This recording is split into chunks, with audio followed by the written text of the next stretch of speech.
কোনো রকম গণরুম গ্যাসরুম এবং কোনো রকম ছাত্রলীগীয় স্টাইলীয় নির্যাতনের কালচার কোথাও এক্সিস্ট করতে পারবে না। রিকল করতে পারবেন, আমরা কিন্তু শাহবাগ চত্বরে যেটা তারুণ্যের সমাবেশ আমরা যেটা করেছিলাম, তারুণ্যের সমাবেশ আমরা ছাত্রদের উদ্দেশ্যে আমরা 9 দফা দাবি উত্থাপন করেছিলাম। আমাদের 9 দফা দাবির প্রথম নম্বর যেটা দফা ছিল, ঢাকা বিশ্ববিদ্যালয় সহ সারা বাংলাদেশের আনাচে কানাচে যতগুলো কলেজ, ইউনিভার্সিটি এবং মেডিকেল কলেজ যা আছে, কোনো রকম গণরুম গ্যাসরুম এবং কোনো রকম ছাত্রলীগীয় স্টাইলীয় নির্যাতনের কালচার কোথাও এক্সিস্ট করতে পারবে না। সেটা আমরাও করবো না, এবং আমাদের যদি অপোনেন্ট কোনো পলিটিক্যাল পার্টি যদি সেই জিনিসটা করতেছে সেটা আমরা মেনে নেব না। আমরা কিন্তু আমাদের স্পষ্ট বার্তা সেদিন আমরা তারুণ্যের সমাজ থেকে ঘোষণা করেছিলাম।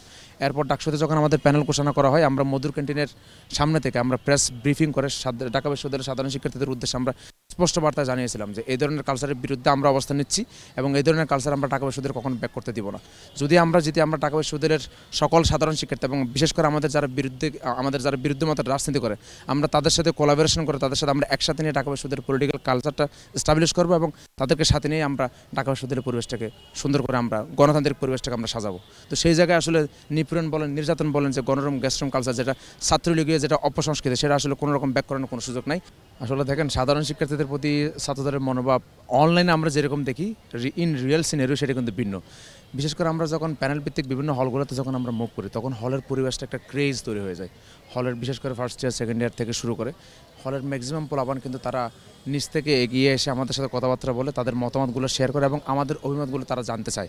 অনেক সময় দেখা গেছে আমরা কোনো একটা প্ল্যান তাদের সামনে উত্থাপন করলাম, আমরা একটা বিষয় তাদের সাথে শেয়ার করলাম, তারা বলতেছে ভাই এই জায়গায় একটু সংশোধন দরকার, এই জায়গায় একটু বিয়োজন দরকার।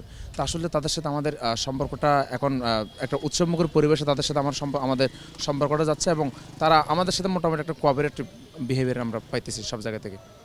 যেহেতু আমি ক্যারিয়ার উন্নয়ন সম্পাদকের পদে ইলেকশন করতেছি, সেই জায়গায় আমার নারী শিক্ষার্থীদের যেটা আপনি যেটা বললেন সিকিউরিটি পারপাস, ওই সিকিউরিটি পারপাসে সে আমার যেটা মেইন রেসপন্সিবিলিটি হবে, আমার মেইন রেসপন্সিবিলিটি হবে নারী শিক্ষার্থীদের ক্যারিয়ার বিষয়ে কীভাবে আমি হেল্প করতে পারি।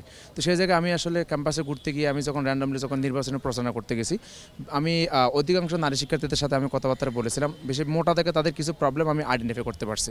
ওখানে আমি মেইনলি যেটা বুঝতাম যে নারী যারা শিক্ষার্থী আছে তারা কিন্তু নিজেরা কোনো তাদের কিন্তু একটা করে স্কিল তারা কিন্তু হোল্ড করে, তাদের মধ্যে আছে। অনেকে দেখা যায় আপনার ক্যালিগ্রাফিতে এক্সপার্ট, অনেকে দেখা যায় আপনার কবিতা লেখা এক্সপার্ট, অনেকে দেখা যায় আপনার হস্তশিল্পী এক্সপার্ট। তো আমি আসলে মেইনলি যেটা বুঝতাম যে আসলে ওদের যে দক্ষতা যেগুলো তারা আসলে তাদের মধ্যে আছে, এগুলো নিয়ে কিন্তু সেন্ট্রালি কিন্তু আমাদের ইউনিভার্সিটি থেকে কোনো উদ্যোগ নিয়ে কিন্তু তাদের কোনো রকম নার্সিং করা হয় না, তাদেরকে কোনো রকম গ্রুমিং করা হয় না। সুতরাং আমি ওই জিনিসটা আসলে তাদের অভিমতগুলো নেওয়ার পর আমি যেটা চিন্তা করলাম যে আমি যদি নারীদের জন্য নির্বাচিত হতে পারি, আমি নারীদের জন্য একটা এন্টারপ্রেনারশিপ ইনকিউবেশন সেন্টার আমি ইউনিভার্সিটিতে সেন্ট্রালি একটা রান করব। ওইটা থেকে হবে কি, আমার যে ইনকিউবেশন সেন্টার সেটাতে মোটামুটি যেসব নারীরা উদ্যোক্তা হইতে চায় তাদেরকে আমরা গ্রুমিং করব, তাদের সাথে আমরা আমাদের নিজস্ব অভিমত শেয়ার করব এবং আমাদের ইনকিউবেশন সেন্টারের মধ্যে আমরা এক্সপার্টাইজ রাখবো, যারা আমাদের যে উদ্যোক্তা হইতে যারা ইচ্ছুক তাদেরকে গ্রুমিং করবে, তাদেরকে পরামর্শ দিবে এবং তাদের যে দক্ষতা সেই দক্ষতাকে ক্যাপিটালাইজ করার জন্য আমাদের এক্সপার্টরা তাদেরকে হেল্প করবে। এলএমই সার্টিফাইড বিশ্বসেরা কপারে তৈরি ওয়ালটন কেবলস, যা আপনার স্থাপনাকে রাখবে সব সময় নিরাপদ। এটা আসলে মোটা থেকে এখন কিন্তু সারা বাংলাদেশের মানুষ বুঝে যে একটা রাজনৈতিক সংগঠনের মডেলে হইলো তারা নিজ থেকে আসলে ফিল করতে পারে যে কোনো একটা মানুষের বিরুদ্ধে যখন এলিগেশন আসে তখন তারা মোটামুটি ধারণা করতে পারে যে এই জিনিসটা আসলে। আমার ক্ষেত্রে যেটা হইলো আপনার 2019 সালে যখন আমি প্রথম আসি, ক্যাম্পাসে আসার পর আমরা তো যেহেতু আমরা বিএনপিপন্থী পরিবার থেকে বেড়ে উঠছি, সেক্ষেত্রে আমাদের সবসময় একটা অ্যান্টি গভর্নমেন্ট সেন্টিমেন্টের মধ্যে কাজ করতো। ক্যাম্পাসে আসার পর আমরা হল দেখতে পারি না, আমরা বাইরে থাকতাম। তখন দেখলাম আপনার এই হল এবং গণরুম গ্যাসরুম বিরুদ্ধে একটা আন্দোলন হয়। ওই আন্দোলন আমরা প্রত্যক্ষভাবে অংশগ্রহণ করেছিলাম।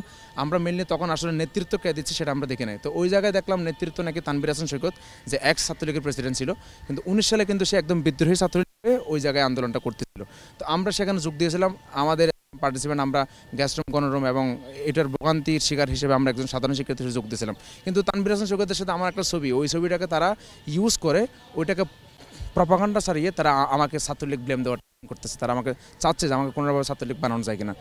তো সুতরাং আসলে এটা আমাদের ছাত্রদলে যারা নেতাকর্মী আছে সবার বিরুদ্ধে এই যে প্রপাগান্ডা, এটা কিন্তু তারা একটা টুল হিসেবে নিয়েছে এবং তারা এই জিনিসটা কিন্তু মুহুর্মুহু আমাদের বিরুদ্ধে আসলে পরিচালনা করতেছে।